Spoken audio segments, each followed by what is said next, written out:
Mainit ang naging revelasyon ni Senator Bato de la Rosa, isang pahayag na nagbunyag ng mas malalim na sabwatan laban kay dating Pangulong Rodrigo Roa Duterte. Aniya, sina Martin Romualdez at Zaldico mismo ang nagpondo at nagpatakbo ng operasyon ng ICC sa loob mismo ng Pilipinas. Hindi biro ang akusasyon na ito dahil malinaw na may mga nasa kapangyarihan na handang gumastos ng bilyon-bilyon, hindi para sa bayan, kundi para pabagsakin ang isang leader na buong puso lamang na naglingkod. Nakakagalit isipin na habang sinasabi ng gobyerno na wala namang jurisdiksyon ang ICC, may mga Pilipino palang mismong nagpapasok at nagbibigay ng VIP treatment sa mga dayuhang abogado.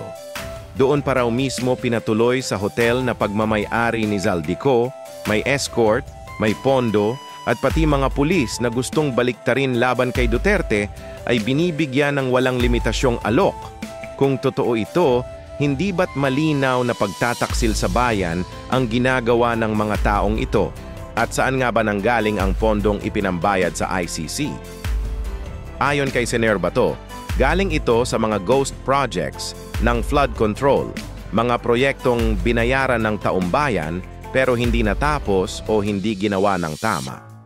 Habang binabaha ang mga Pilipino, may ilang politiko naman na naliligo sa pera at ginagamit pa ang nakaw na yaman para ipitin ang dating Pangulo.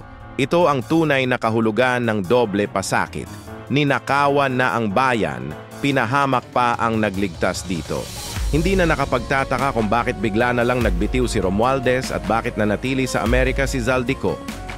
Kung wala silang tinatago, bakit sila biglang naglalaho sa gitna ng kontrobersya? Ang totoo, hindi nila kayang panindigan ang bigat ng bintang dahil alam nilang may bahid ng katotohanan. Ngunit malinaw ang sinabi ni Senator Bato. Handang-handa si Pangulong Duterte na depensahan ang sarili laban sa lahat ng akusasyon. Hindi siya natatakot dahil alam niyang nasa panig niya ang katotohanan.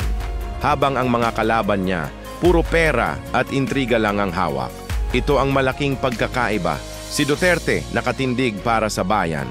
Ang mga kalaban nakatindig para sa sariling bulsa. Ang masakit dito, mismong mga kasama sa gobyerno ang nagbubutas sa bangka. Habang ang taumbayan ay humihiling ng solusyon sa baha, sa taas presyo at sa trabaho, ang mga elitistang politiko ay abala sa pag-chop-chop ng budget at pagpapayaman. Sa halip na bayan ang pinaglilingkuran, sarili nilang kapangyarihan at survival ang inuna. Kaya't sa huli, malinaw ang mensahe. Hindi sapat ang pagbibitiw, hindi sapat ang drama. Dapat managot ang mga sangkot. Lalo na kung totoo na ginamit nila ang pera ng bayan para ipitin si Duterte.